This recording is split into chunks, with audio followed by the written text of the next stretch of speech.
శ్రీ మహాగణాధిపతయే నమః, శ్రీ మహాసరస్వత్యై నమః, శ్రీ గురుభ్యో నమః. కౌతా టీవీ వీక్షకులందరికీ కూడా కార్తీక మాసం 9వ రోజు శుభాభినందనలతో మనం ప్రతిరోజు చెప్పుకుంటున్న మాదిరిగానే కార్తీక మహాత్మ్యాన్ని 9వ అధ్యాయం చెప్పుకుందాం. ఈరోజు ఈ 9వ అధ్యాయం విశేషం ఏమిటి అంటే స్వర్గ నరకముల యొక్క స్థితిగతులు, స్వర్గ నరకాల యొక్క స్థితిగతులు ఎలా ఉంటాయి అని చెప్పి ఈ 9వ అధ్యాయంలో వశిష్ఠ మహాముని జనక మహారాజుకు చెప్పినటువంటి విషయాన్ని మనం చెప్పుకోవడం జరుగుతుంది. అజామిళుడు స్వర్గానికి తీసుకుపోతూ ఉన్నటువంటి విష్ణుదూతలను యమభటులు వెంబడించారు. యమధర్మరాజు ఆజ్ఞ ప్రకారము అజామిళుని మేము తీసుకొని వెళ్ళాలి. కాబట్టి తమ కార్యక్రమానికి విష్ణుదూతలు అడ్డు వచ్చారు. వాళ్ళని ఎదిరించే శక్తి సామర్థ్యాలు లేకపోవడం వల్ల వారిని వెంబడించక తప్పలేదు. ఆ యొక్క విధముగా వెన్నంటినటువంటి వస్తున్నటువంటి యమదూతలను చూసినటువంటి విష్ణుదూతలు వాళ్ళతో, యమకింకురులారా, మీ స్వామి మీకు ఏమని ఆజ్ఞించాడయ్యా? యమదండనకు ఎవరు అర్హులు? పుణ్యాలను జరిపే పాపాలు ఏవి? ముందుగా మా మాటలన్నిటికీ మీరు ప్రత్యుత్తరం ఇవ్వాలి అన్నారు ఆ విష్ణుదూతలు. అప్పుడు యమదూతలు అన్నారటండి, వినయంతో, పుణ్యాత్ములైన విష్ణుదూతలారా, మా మనవి వినండి. మా స్వామి ఈ విధంగా ఆజ్ఞాపించాడు. సూర్యుడు, అగ్ని, ఆకాశము, వాయువు, గోవు, చంద్రుడు, సంధ్యలు, పగలు, దిక్కు, కాలము, ఇవన్నీ మానవుల సత్కృత్యాలకు సాక్షులు. ఇవి అన్నీ కూడా మానవుని అధర్మ కృత్యాలను గమనిస్తూనే ఉంటాయి. అందువలన మానవుడు దండనార్హుడని వేరే చెప్పనవసరము లేదు. ఎవరైతే వేద మార్గము నుండి భ్రష్టుడవుతాడో, ఎవరైతే శృతి స్మృతులను దూషిస్తాడో, మంచి వాళ్ళను నిందిస్తాడో, చేయరాని పనులు చేస్తాడో, అటువంటి వాడే యమదండనకు గురవుతాడు. వేదాంగాలు తెలిసి సత్కర్మలను ఆచరించేటువంటి బ్రాహ్మణుని, అస్వస్థగా ఉన్న గురువును, కాలితో తన్నిన వారిని, తల్లిదండ్రులను ద్వేషించిన వారిని మా ప్రభు ఎంతో కఠినంగా శిక్షిస్తారు. ఎల్లప్పుడూ అబద్ధాలు చెప్పేవారిని, ప్రాణహింస చేసేవారిని, విద్యుక్త ధర్మ పరిత్యాగం చేసిన వారిని యమధర్మరాజు దండించవలసి ఉన్నది. అందువలన ఆయా పాపములు చేసిన వాళ్ళంతా యమపురికి చేరుకొనక తప్పదు అని చెప్పారు. వాళ్ళు ఇచ్చి తీసుకునేవాడు, లేని పనులు చేస్తున్నట్లు నటించేవాడు, దయాదాక్షిణ్యాలు సహనము లేనివాడు, పాపకర్మములు యందు ఆసక్తి కలిగినటువంటి వాడు, పరుల యొక్క భార్యలను పొందేటువంటి వాడు యమపురిలో బాధలు అనుభవించాల్సి ఉంటుంది. ఎవరైతే ధనలోభము వలన కూటసాక్ష్యములు ఇస్తాడో, అతనికంటే నాకంటే దాత ఇంకొకడు లేడని అహంభావానికి ఎవరైతే లోనవుతారో అటువంటి వాళ్ళు నరకాన్ని అనుభవించక తప్పదు.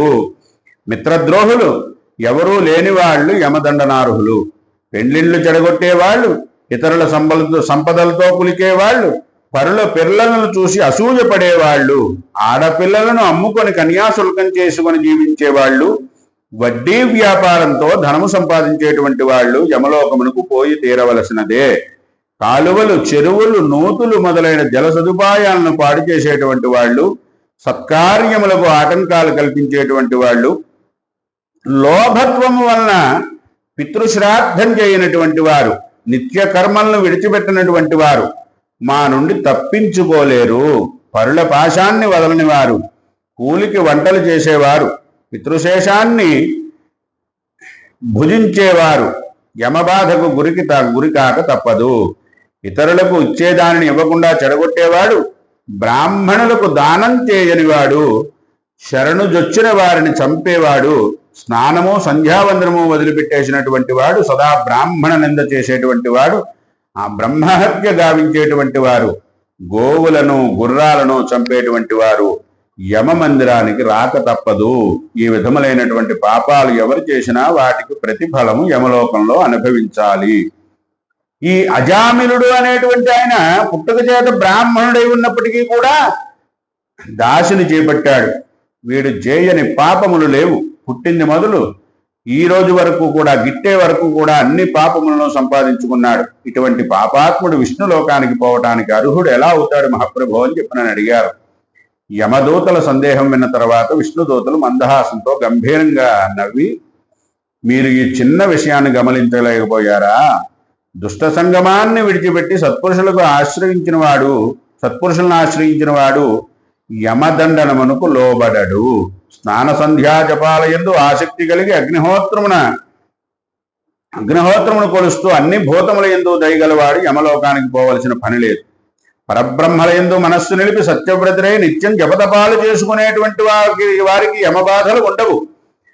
అన్నదానం చేస్తూ ఉండేటువంటి వాడు, మంచినీళ్లు దానం చేసేవాడు, గోదాన వృషభదానాలు చేసేటువంటి వాడు పాపములను పోగొట్టుకున్న వాళ్ళు అవుతారు. పిల్లలకు విద్యాదానం చేసేవారు, భక్తితో పరోపకారం చేసేవారు యమలోకం పోవలసిన పని ఉండదయ్యా. భక్తితో విష్ణువుని అర్చన చేసినప్పటికీ, విష్ణు సన్నిధానంలో ఉత్తమమైనటువంటి జపం చేసినప్పటికీ కూడా, భగవత్ప్రీతికై వివాహాలు ఉపనయనాలు చేయించినప్పటికీ సకల కల్మషాలు పరిహారం అవడం వలన హిమాలయానికి పోయే అవసరం యమలోకానికి పోయే అవసరం కలగదు.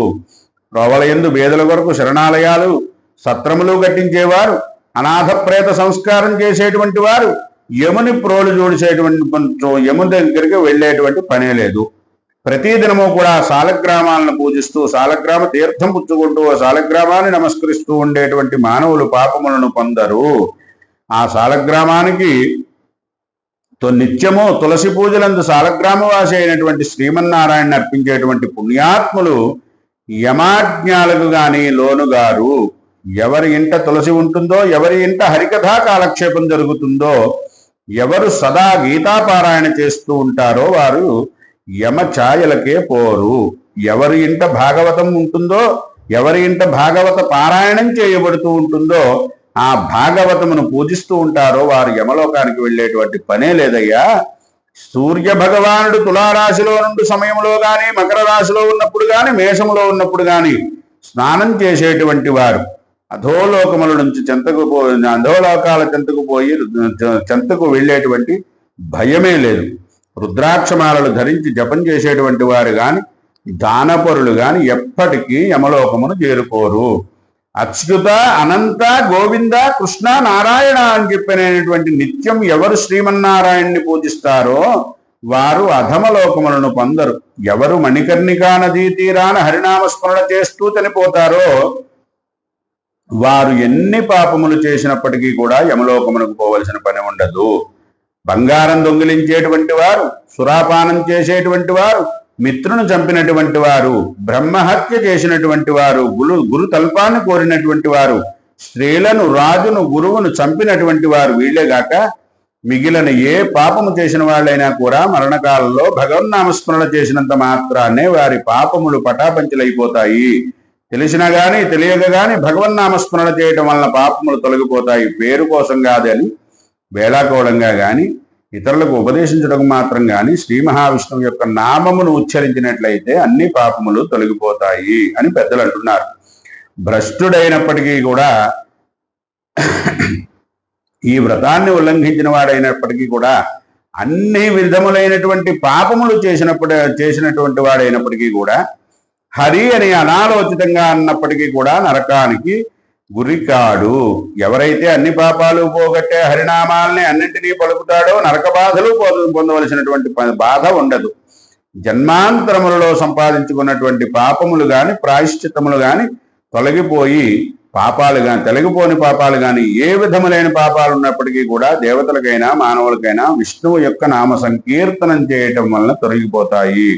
ఈ అజామిళుడు ప్రాణాలను విడుతూ భగవంతుని నామస్మరణ చేశాడు కాబట్టి ఇతడు చేసినటువంటి పెద్ద చిన్న పాపములన్నీ కూడా తొలగిపోతాయి. ఎందుకంటే ఈయన తన కుమారుణ్ణి నారాయణ నారాయణ అని చెప్పి పిలవటం వలన అగ్నిహోత్రంలో వేసినటువంటి దూతి మాదిరిగా ఇతని పాపములన్నీ కూడా భస్మమైపోయినాయి అని చెప్పి విష్ణుదూతలు యమదూతలతో చెప్పేసరికి అజామిళుని విమానం మీద వైకుంఠం తీసుకుని పోయారు. అజామినుడు యమదూతలకు విష్ణుదూతలకు జరిగిన సంభాషణ అంతా విన్నాడు. ఆశ్చర్యానందంతో మునిగిపోయాడు. కిన్నెరలను చూడగానే ఉత్సుకత వాడిలో కలిగింది. భగవంతునికి తన శిరస్సుతో మృక్కి విష్ణుదూతలతో మహాత్ములారా తమ దర్శన భాగ్యం వలన ధన్యుణ్ణయ్యాను. నాపై మీ అనుగ్రహం కలిగింది. మహాపాపాత్ముడైనటువంటి నేను మీ అనుగ్రహం వలన అన్ని పాపముల నుండి విముక్తిని పొందాను. మంచివారినే నిందింపబడేది పాపాలు ఇచ్చేది అయిన మహానికృష్టమైనటువంటివి ఎన్నో చేశాను. నాలో ఉన్న ఒక్క సుగుణము కూడా లేదు. పూర్వజన్మలో నేను చేసుకున్న పాపములన్నీ కూడా తొలగిపోయాయి. మూఢత్వం వల్ల, మోహావేశం వల్ల, లోరుడైనందువల్ల, చెడుపైన అధమురాలని స్వీకరించాను. మూఢత్వం వలన ముసలివాడు, వేరు దిక్కులేని వేరెవరి దగ్గరికి ఉండని వారు, పాపరహితులైనటువంటి తల్లిదండ్రులను విడిచిపెట్టేశాను. ధర్మహాని కలిగించేటువంటి కాముకులు పోయే నరకంలో నేను పడవలసిన వాడినే. ఇప్పుడు నేను చూసింది కలయో లేక అద్భుతమో అని చెప్పి ఏ విధమైన నేను అద్భుతాన్ని చూశానో నిశ్చయించుకోలేకుండా ఉన్నాను. ఓ కృష్ణ, ఘోరమైన ఖడ్గాలు ధరించినటువంటి యమదూతలు ఏమైపోయారయ్యా? నేను ముందు జన్మలో ఏదైనా పుణ్యకార్యం చేసి ఉండాలి. ఆ విధంగా కాకపోయినట్లయితే బోయదానితో కూడిన నాకు వైకుంఠనాథుడైన శ్రీమన్నారాయణ యొక్క నామోచ్చరణ మనసుకు రాకుండానే ఉండెను. బ్రహ్మహత్య చేసిన వాడిని, మంచి చెడ్డలు ఆలోచించక సిగ్గు విడిచి తిరిగిన వాడిని నేను ఎక్కడ? నారాయణ అనే మోక్షప్రదము అయినటువంటి ఒక భగవన్నామం అక్కడ. నా పూర్వ పుణ్య విశేషమే ఈ నామోచ్చరణకు హేతువై ఉంటుంది అని చెప్పి భగవంతుని మీద భక్తి నిలిపి పరమాత్మను ధ్యానిస్తూ విష్ణు సాయుధ్యాన్ని పొందాడు. కాబట్టి నారాయణ నామోచ్చారణ సృష్టి అంతటికీ కూడా రక్ష వంటిది. ఆ నామాన్ని మనస ధ్యాన స్మరణలు చేసిన వారు ఎవరైనా కూడా పరమపదాన్ని పొందుతారు, విష్ణు సాహిత్యాన్ని పొందుతారు అని చెప్పి ఈ గజామిలుని వృత్తాంతం శ్రీ వశిష్ఠ మహాముని జనక మహారాజుకు చెప్పి ఉన్నాడు. ఇది శ్రీ స్కాంద పురాణాంతర్గత కార్తీక మహాత్మ్యాయాం నవమోధ్యాయ సమాప్తః. లోకాః సమస్తాః సుఖినో భవంతు.